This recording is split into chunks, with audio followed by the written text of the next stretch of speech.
Hello, hello, everyone. Welcome back. I'm one of your co-hosts, Rico Borrego, I am your other co-host, Tony Borrego.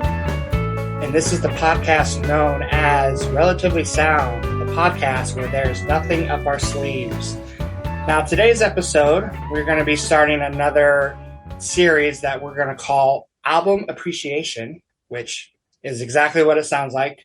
Tony and I are going to be discussing an album that we both already know, we both already love, and we're just going to talk about why we love it. Sometimes it's going to be a classic album, a well-known album. Other times it's going to be maybe an underrated album or an album that we would like to have it, be more appreciated. So today's album, we are going to be tackling R.E.M's classic album, Automatic for the People. It was their 8th studio album, released in 1992, produced by Scott Litt.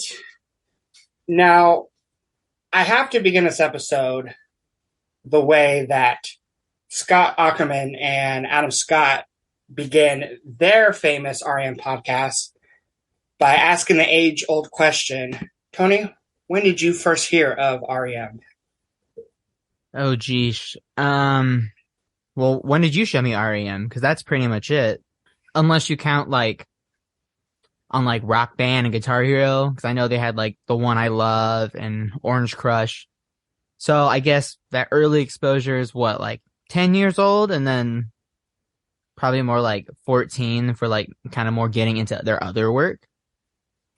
Yeah, my first interaction with the band, besides, like you said, maybe their radio singles, was getting their best of collection called In Time.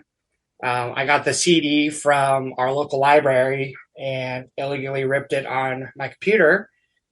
And I listened to that and pretty much fell in love with them pretty quick. And then I think I started playing them to you. And I think you kind of started liking them.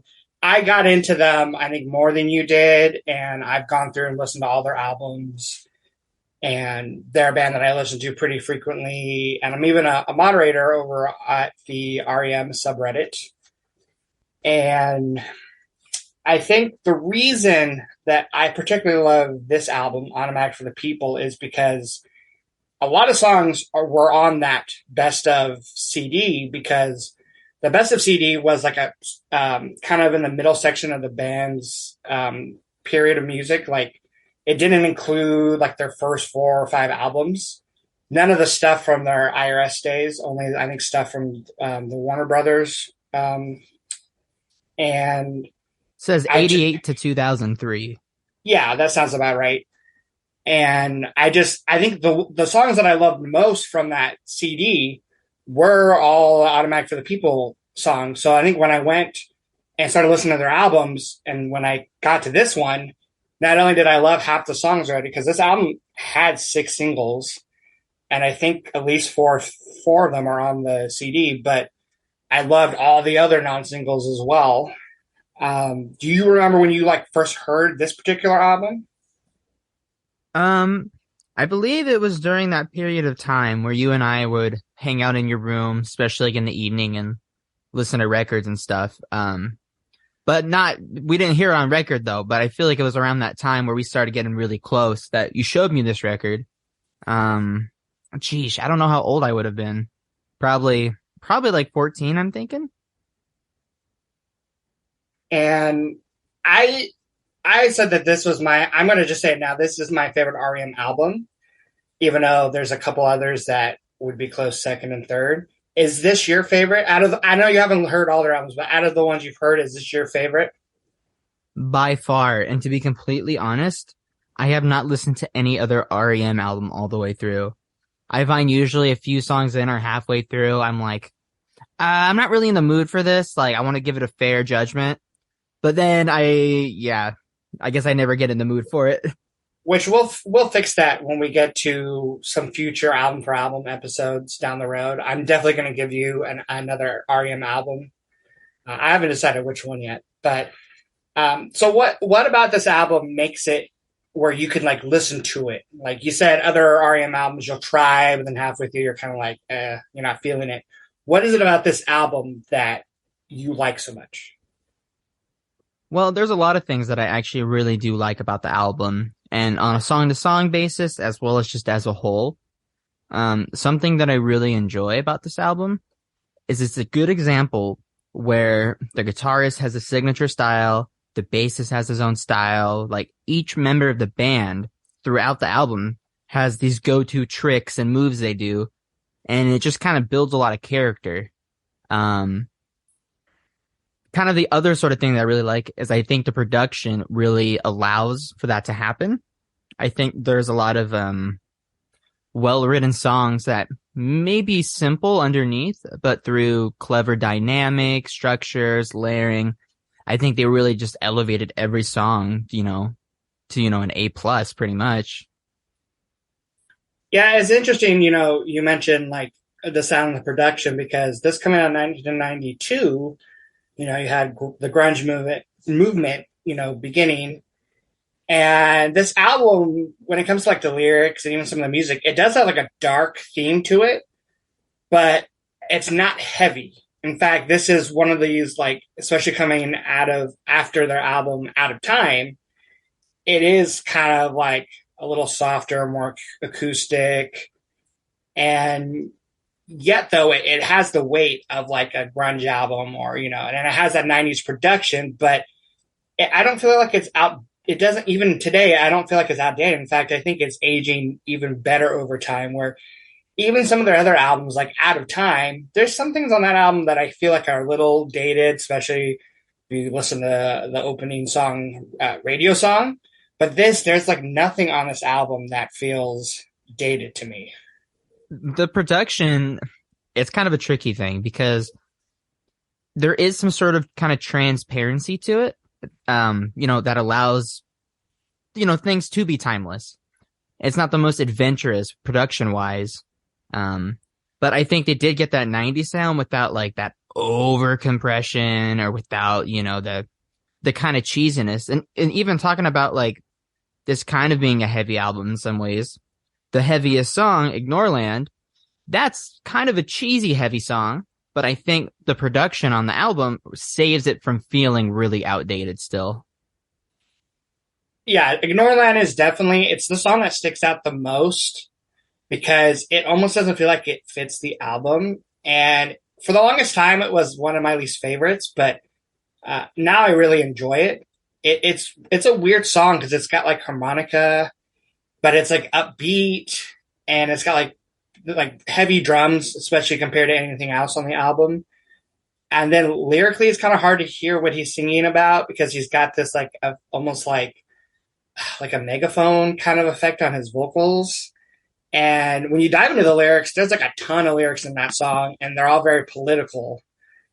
But yeah, it's like it is a song that could sound outdated, but I don't know. It has like an energy to it. Like, it does breathe life into the album, especially with how dark the album is. It's one of the songs that, like, when you hear it, it doesn't sound dark and brooding like a lot of the other songs.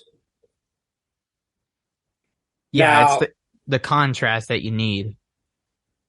Speaking of the songs being dark, when we talked about doing this episode some weeks back, I had mentioned like, oh yeah, it's kind of like a low key concept record, and you had no idea what I was talking about. And concept is not the right word because it is definitely not like an album that tells a story with every song or anything like that. But it does. A lot of the songs have similar themes, and I'm curious, was that something you ever picked up on the album when you listened to the album? I wouldn't say I picked up on. Well, actually, okay. I know when you and I talked, you were mentioning that one of the themes was like death or something of that sort. The only really theme that I kind of felt was it wasn't like a nostalgic feeling when I hear the album, but almost like a home feeling. And I think part of that has to do with a lot of the acoustic sounds. I know, at least I associate acoustic with like folk or whatnot, which can be more like home and family driven. But also, I don't know, like songs like Sweetness Follows, even Stormy Kitten, which is, different, not acoustic, but it has that sort of like kind of wholesome yet bittersweet emotion going on. At least that's how I pick it up. How do you feel about the themes?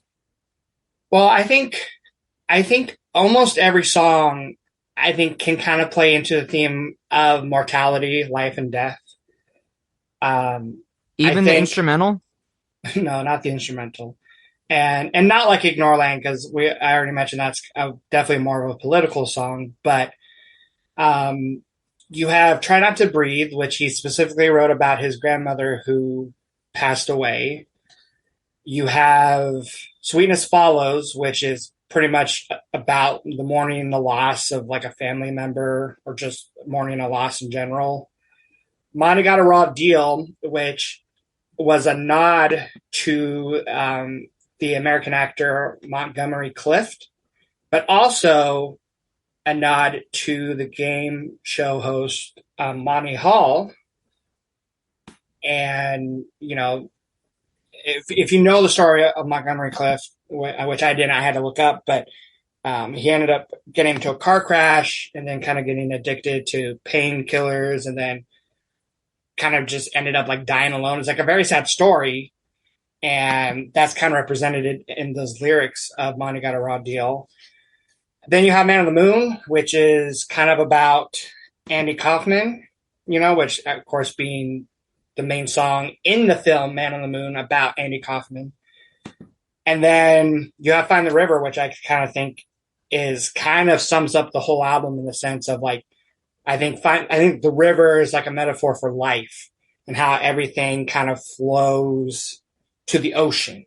And I kind of think that's about like being at the end of, your final days. So, but I like how you mentioned that there is like some nostalgia because I do think there's some of that in these lyrics too, especially Night Swimming, which for me, it's probably my favorite R.E.M. song of all time. I don't think it's the most indicative of what their sound because it's mostly just piano and strings and vocals. But I think writing wise, like lyrics, just the melodies, it's probably my favorite. And that's totally about looking back at a specific moment in your life. And it's so beautiful. But yeah, this album has very like dark, but really relatable. I mean, Everybody Hurts is a song that, it's overplayed. It's been used in like memes and, like The Office. But it's an anthem nonetheless. Well, yeah. And, this music video was huge on MTV when it came out. And it is like overplayed, but it's a great song because it is so relatable.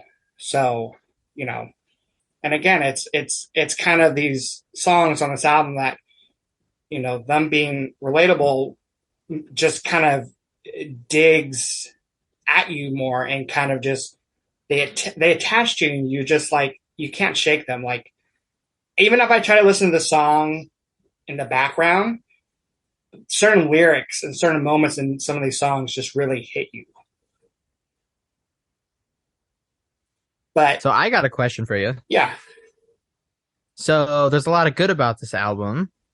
Is there a song that just kind of you think lacks compared to the others, or is there kind of any pet peeves that kind of float amongst the album? No, I mean, and maybe that's just because this is my favorite R.E.M. album. This probably would end up in my top 25 albums of all time. I mean, like I could pick a least favorite, which is probably Stormy Kitten. But even then, it's a relatively short song. I love it's got like really like ambient noises in it. The guitar is really pretty. The tone is cool. Kind of matches Michael Stipe's vocal melodies.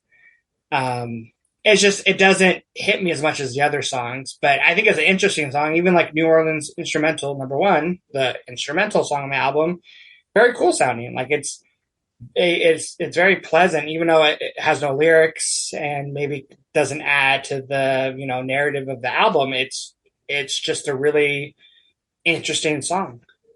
And I think they did a good job too, having different sort of instrumentation. Because I know on that song there's like some sort of electric piano and an upright bass, and that kind of in Sweetness Follows, there's big strings. So it's kind of a lot of similar instruments, yet still fresh instrumentation throughout, which I think that is, like I'm a big Beach Boys fan, and a lot of their songs have that sort of orchestral sort of instrumentation. So I'm always a sucker for that. Well, and it's good to point out too that for the songs on this album, the string arrangements were done by John Paul Jones, the bassist for Led Zeppelin. No way. Yeah, he Wow. arranged the strings for Drive, The Sidewinder Sleeps Tonight, Everybody Hurts, and Night Swimming. And Huh.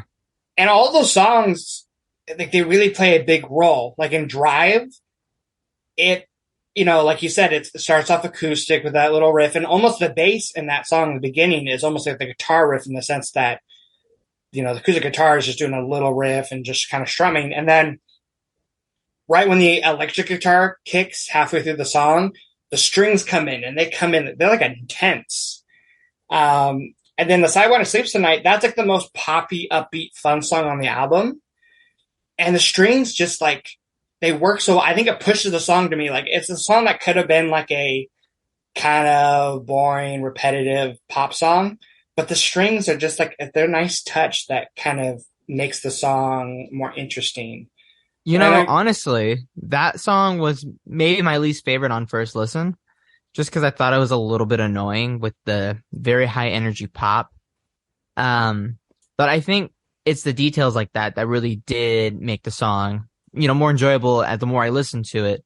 I think the strings kind of offer kind of like a glue to the mix, which fills it out. And I love how his vocals are actually kind of maybe a little more nasally, like kind of the delivery. And then, like on one of like the last choruses, he like laughs when he transitions into it. Like it's like the little quirks and charms that I really enjoy. yeah, I think when he sings the Dr. Seuss line, that's when he laughs. You can hear him laughing. Um, but yeah, that's a good. And speaking of melodies, I think this album has fantastic melodies. Like, on the song Drive, he's doing this kind of like almost spoken word type delivery, which, if I believe it was kind of like paying like homage to a song by another Athens group called Pylon. And then it was also kind of inspired by the song Rock On. Yeah, And I was wondering if that was a direct, sort of yeah, reference. but, and then like Try Not to Breathe too. It's also like, you and I cover that song one time, and I remember it's kind of hard to sing. It doesn't seem like it's hard to sing, but there's like so many lyrics that you're kind of out of breath singing it, especially when you're trying to put all the emotion that he does in that song.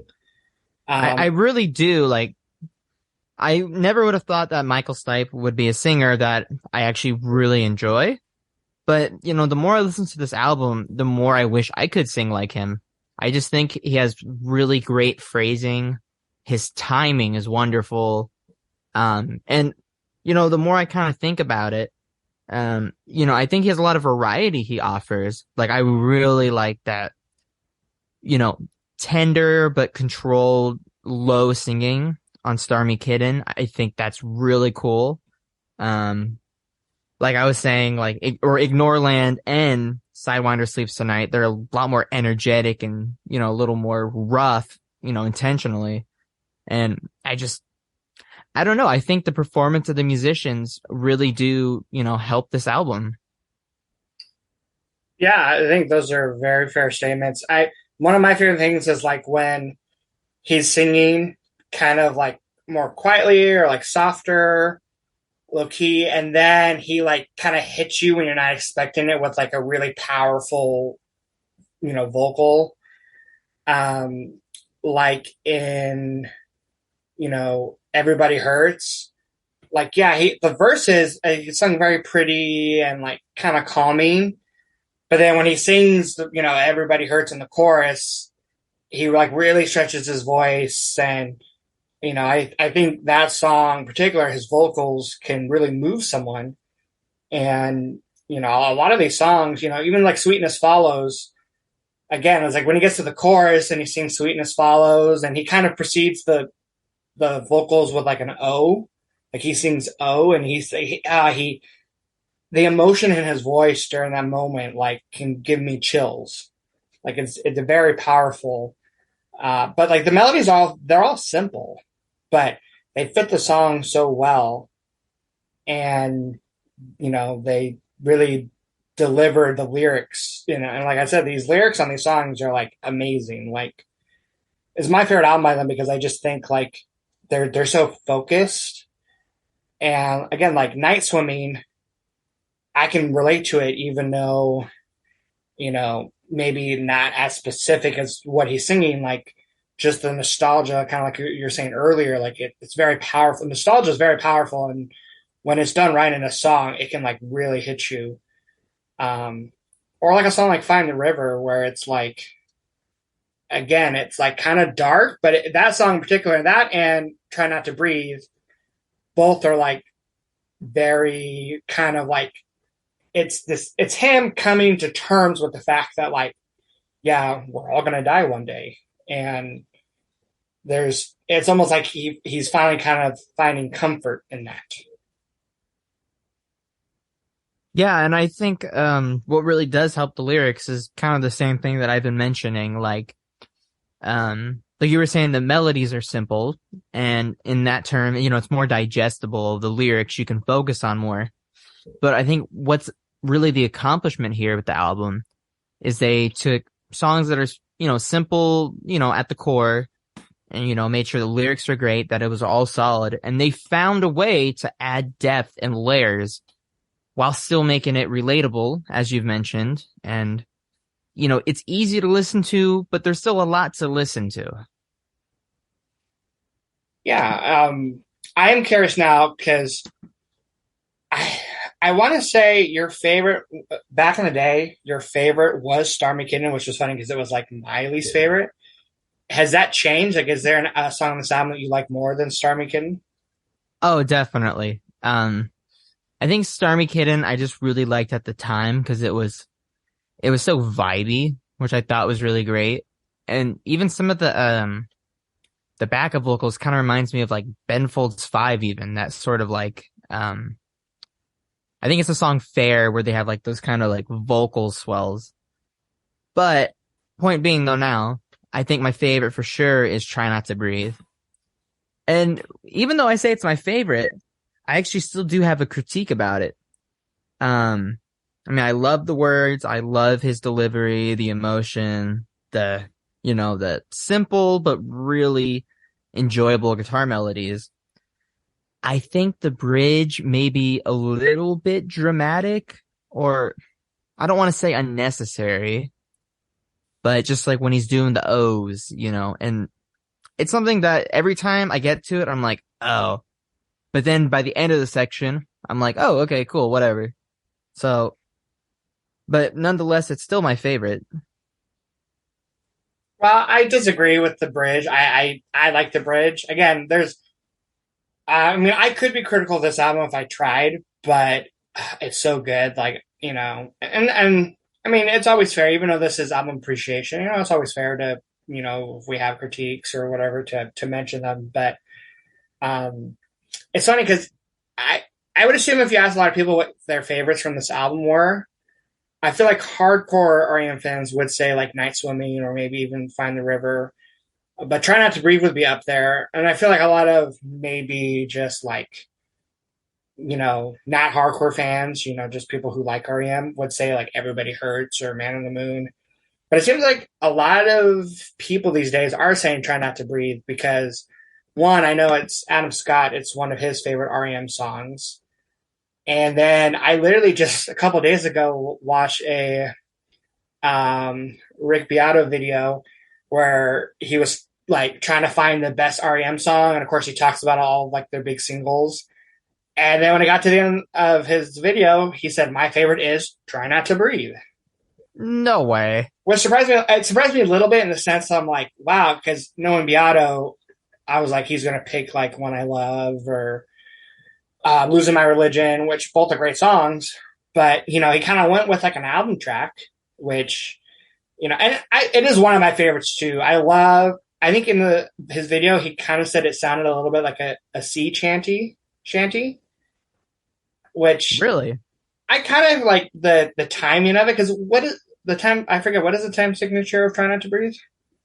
It'd probably be like 6/8, or 3/4, um, which I do think that it's the small things like that, like the little varieties. It's in a different time signature. It's not like, an odd one necessarily, but it just kind of adds.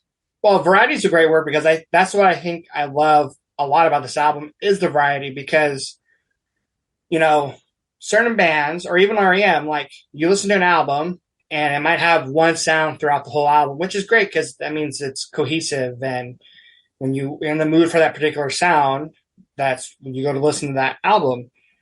And like, their early days, Murmur, that, their first album does have a very particular sound almost in every song.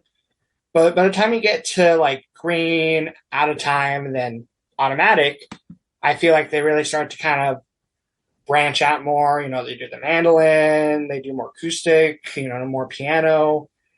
And this album just has like great variety. Like you do have the softer songs, Sweetness Follows, Stormy Kitten, Night Swimming.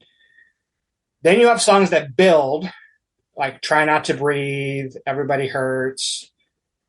And then you do have some more upbeat ones, like from the get go, like Sidewinder, Monty Got a Raw, I would say, is for the most part pretty kind of. Now, it's not the heaviest song on the album, but it is kind of maybe the most, no pun intended, raw song on the album. And then you have Ignoreland and Man on the Moon, which I think, especially Man on the Moon, is just kind of like a fun song, even though, again, lyrically, it does kind of deal with like, death and, things like that. It is like musically a really fun song. And it's one of my favorites on the album. Like, even though it is one of the more popular songs, especially from this album, it's just fun. It's fun to play too because literally it's funny, the demo for this song, the name of it is called C to D Slide 13, which I think 13 is just, they would randomly put numbers in some of their demos, but that's literally how he plays it. He's like playing a C chord and then he slides it down to a D, and that's how I play it whenever I play the song, and it's just fun, and it sounds exactly like the song because it's easy, and that's something too we should mention. I feel like with the variety,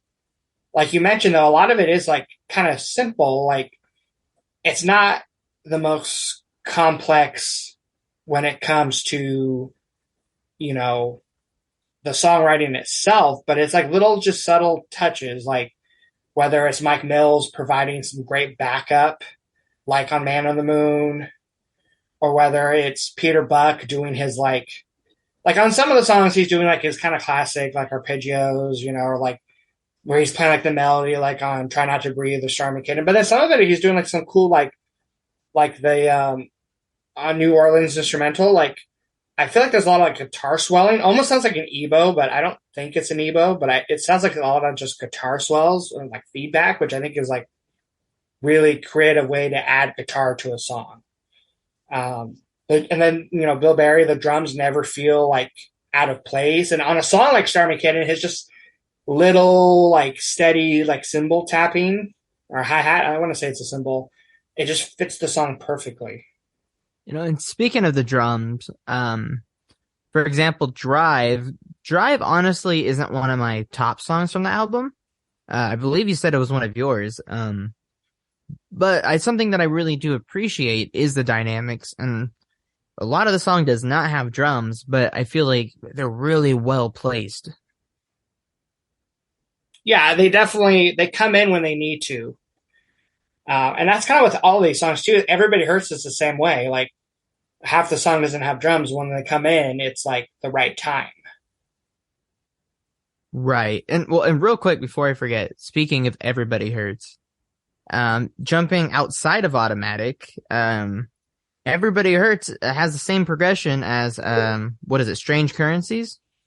Well, yes, but don't tell that to Mike Mills or Peter Buck because I remember like in an interview, someone mentioned that they're like, "Oh, Strange Currencies is pretty much just Everybody Hurts," and I think it was maybe both of them. It might have been I think just Mike Mills. It was maybe both of them. There, they were like, "No, they're completely different." And I'm like, yeah, I think they're maybe like it's two different chords, or one of them is the same chord, but they're both like in 6/8, and they both are like playing that kind of like 60s, 50s, like you know, picking out the chord. Yeah, like I definitely think, I think it's a good thing that they have two songs, but one definitely stemmed from the other. Oh, and I love But both too. I love Strange Currency. That's probably my favorite from Monster. now, do you prefer that one over Everybody Hurts? Yeah, I do. Just maybe because I've heard Everybody Hurts so much, but Strange Currencies just has a couple little extra things in it I like, and um, I don't know. Everybody Hurts is more relatable, but I think Strange Currencies is just as relatable. Do you think Automatic would be even better if Strange Currencies made it? No, With the appropriate production. no, because I don't think this album needs like a love song because I think the closest thing to a love song is kind of Stormy Kitten, which I don't know if you know. I'm pretty sure the reason it's called Stormy Kitten, well, because obviously in the song he doesn't say Stormy Kitten, he says Fuck Me Kitten, but Right. they didn't want to have that on the album, so they're like, well, if that made it on the album, it'd have to get censored, at least back in 1992, and it would be censored with like a little asterisk, which is a star. Right. So it's like they censored themselves by just calling it Star Me Kitten. Which Um, that alone makes me like kind of smile. Like I like that about this song. but even that song, like it's not. When I read the lyrics earlier today, because I was like trying to dive more into the lyrics, it kind of sounds like it's kind of like a song where it's about two people who like maybe aren't in love anymore, but there's still like a physical connection.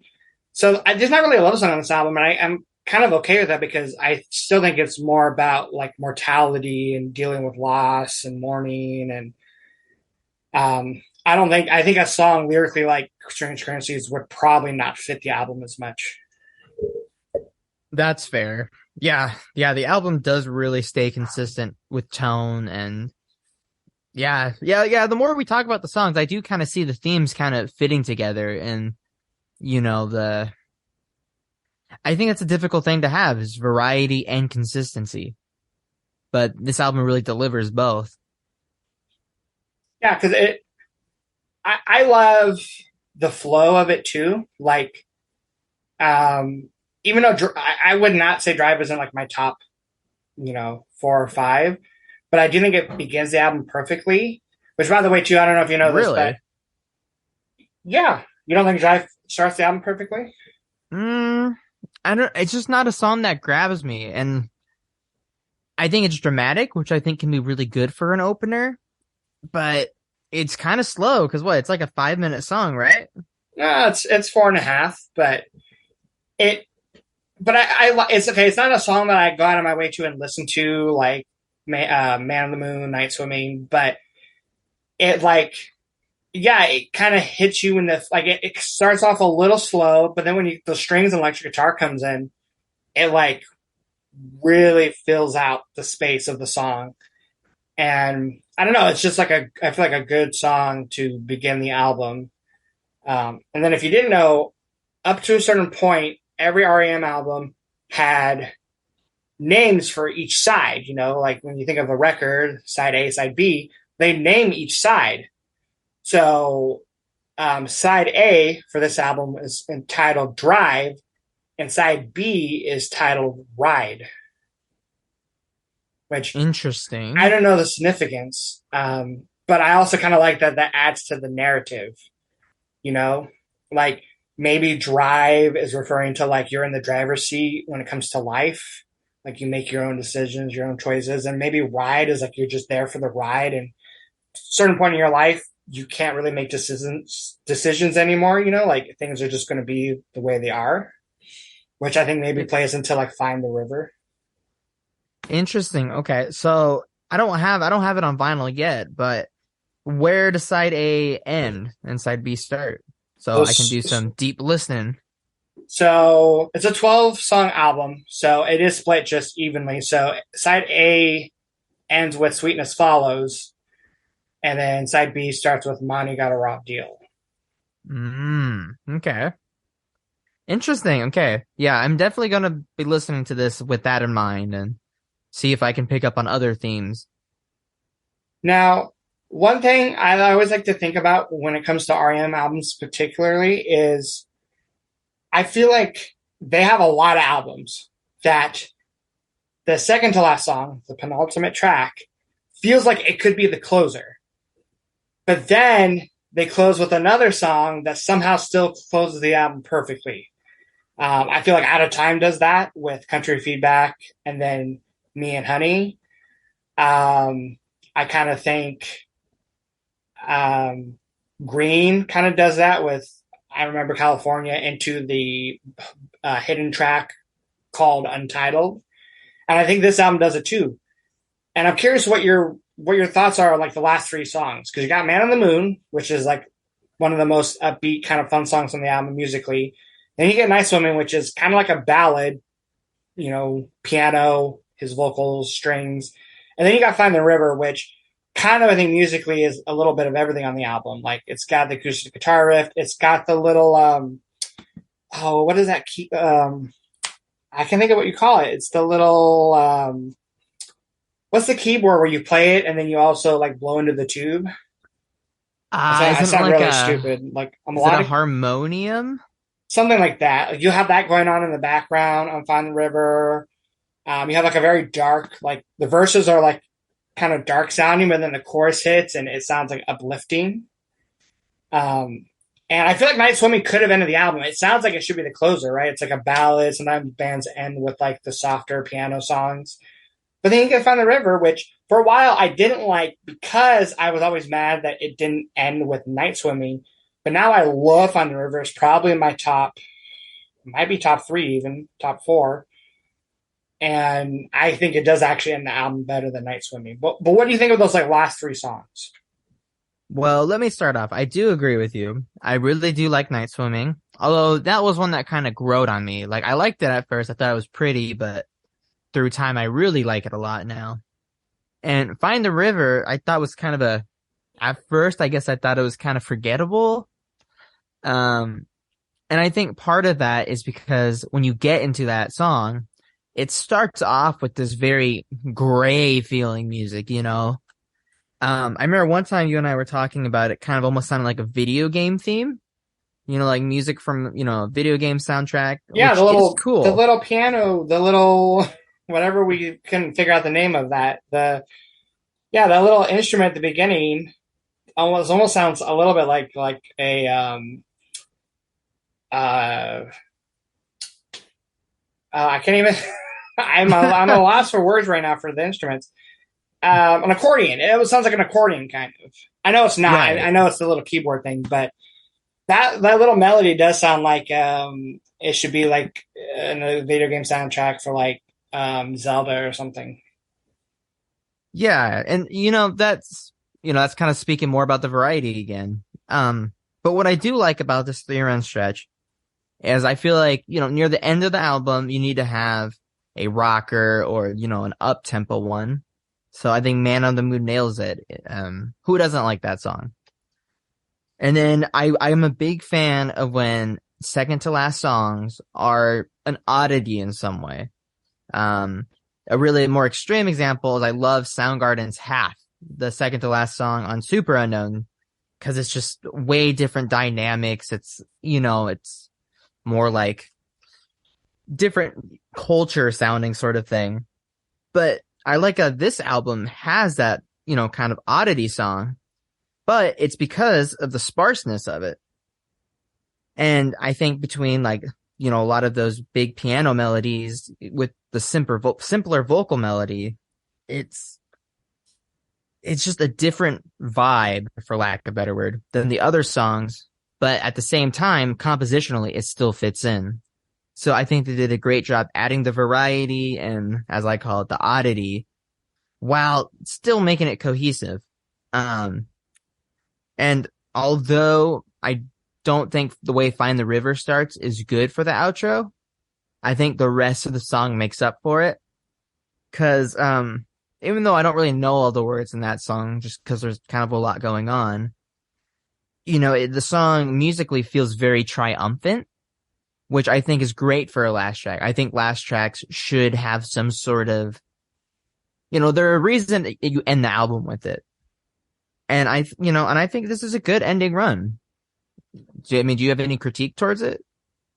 No, I mean, I do think I agree with you that it is like it's triumphant in the sense that the narrator, like, you know, he's singing about like nothing is going my way. That's like one of the lines in the song that he repeats a couple times, and one of my favorite lyrics in it is this life that passed before my eyes, which does sound kind of, it sounds kind of dark and depressing, but as the song goes on, it's like the narrator like realizes like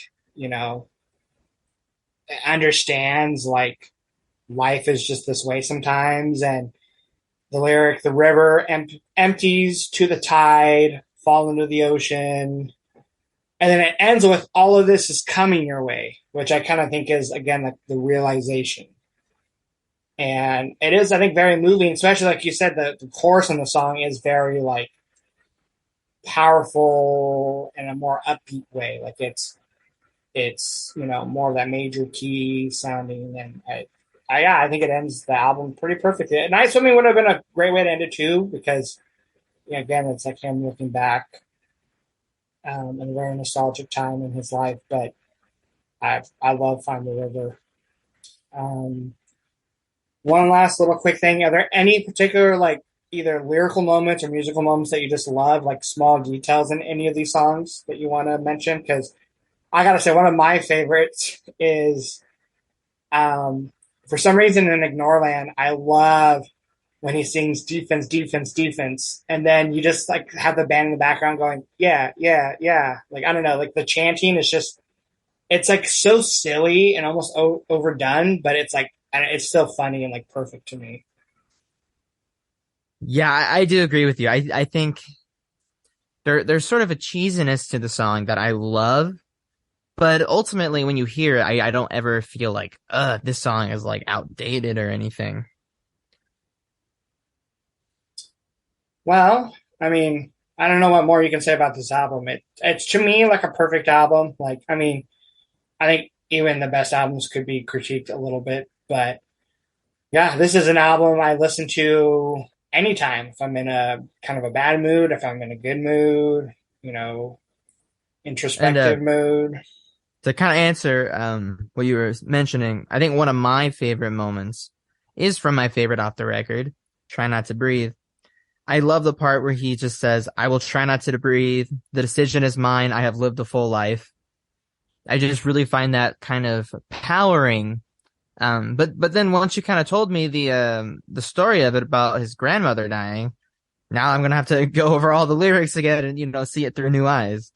Yeah. Well, no, but I still think the message is the same. Like, it's, I think when you think of someone who's, in their later years of their life, older, and they, you know, look back on their life and it's, my decision, and they realize they've lived a full life, I think that's the kind of, even though there are dark moments on this album, you know, I do think that's the overall message is like kind of understanding that when it comes to life and death. And, um, again, I think I love concept albums, but sometimes if they're like too on the nose, I think it's a little much.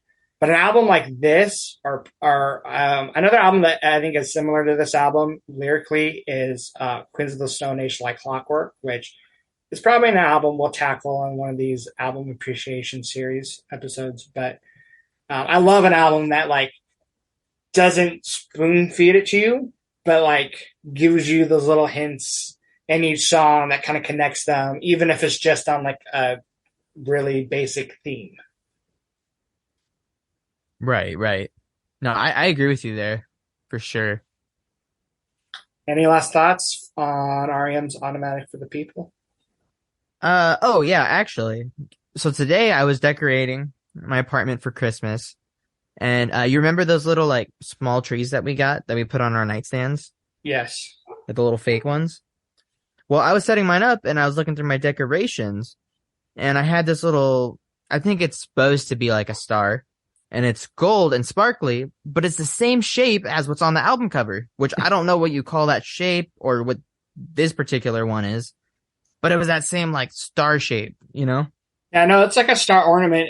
It was from it was like a star ornament that was like on a sign for like a motel, I think in Miami. Oh, Um, okay. which is I think where some of the album was recorded. And Michael just took a photograph of it and just loved it and was like, I want this to be the album cover. And then I think the album name Automatic for the People comes from it's like the motto of like a restaurant in Athens, Georgia. Huh. And those don't connect to each other. It's just like they like that as an album name and they like that picture as an album cover, which is cool. Okay. I And didn't it's know that. That's fitting. cool. It's fitting. The album cover, like being gray and dark, I think it fits the album mood. Perfectly. And I don't know, the phrase "automatic for the people" I think kind of fits the. I don't know. It's I just feel like everything about It this album just works. fits. Yeah, it's just perfect. So, any last words on the album? No, other than if you haven't heard it, go listen to it. Yeah, and we can recommend songs. Like we could say, listen to "Try Not to Breathe," "Night Swimming," "Man on the Moon," "Find the River." But I mean, there's no bad song on this album. Go listen to it all. It's a fairly 48 minutes. It's well worth your time. So we'll leave that there. Then we'll be back next week um, with another episode in our album for album series. Tony will be discussing his thoughts on Spoon's Hot Thoughts. And then the following week, I'll be discussing my reaction to Ellie Smith's album from a I basement on do a have hill. some hot thoughts about the Spoon album next week. So Ooh, brace yourself. I'm excited. I'm excited, and I'm a little scared. But it'll be a fun Good. episode. So go give those albums a listen if you don't know those albums. That way you can, participate with us. And then drop some comments below if, your guys' feeling towards R.E.M's Automatic for the People. And we will be seeing you guys soon. So, till then, take care. Bye-bye.